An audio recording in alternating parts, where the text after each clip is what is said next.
یہ ہے کہ آج کل کے موجودہ حالات کے مطابق وہ نماز کی دعویٰ کر رہے ہیں. ایک ہے کہ ہم کہیں کہ نماز پڑھا کر، ٹھیک ہے، وہ کہتا ہے کہ آپ کون ہوتے ہیں؟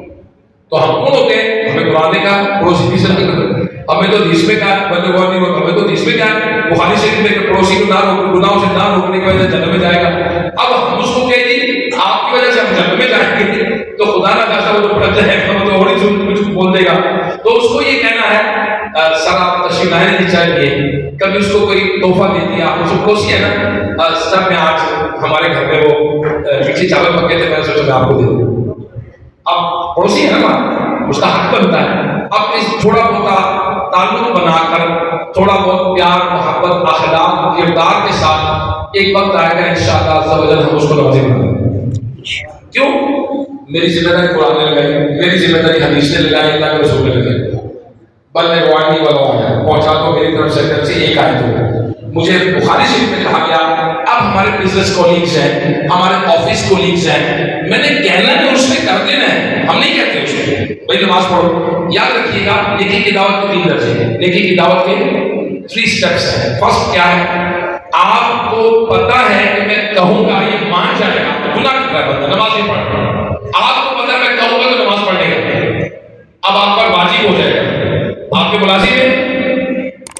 آپ کو پتا ہے کہ میں نے کہہ رہا کہ پڑھنی پڑی، مالک ہے نا، افسر ہے نا، اس نے ملازم رکھے ہیں، نوکری ہے، تنخواہ ہے، اب مل آنر ہے، فیکٹری آنر ہے، اسٹور ہے، دکان ہے، اس کو پتا ہے کہ میں نے کہنا ہے، اس نے نماز پڑھ لینی ہے. اب اس پر کہنا واجب ہے، نہیں کہے گا تو گناہ گار ہوگا،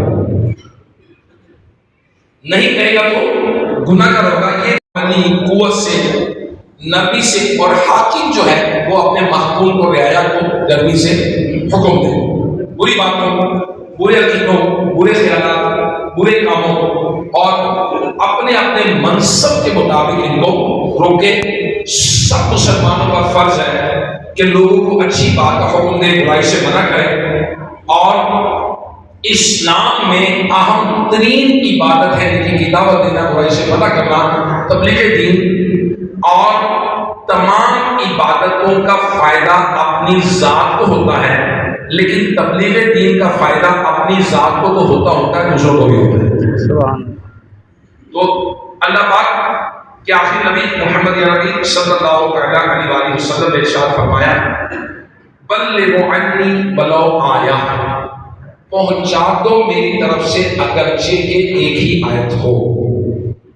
اب نبی علیہ الصلوۃ والسلام کی جو حدیثیں ہیں، نبی علیہ الصلوۃ والسلام کے جو فرمودات ہیں، آپ جو قرآن لے کر آئے، آپ کی جو سنتیں ہیں، وہ ہماری ذمہ داری ہے کہ لوگوں تک پہنچائیں. کس کی کتنی ذمہ داری ہے؟ سنیے. سب سے پہلے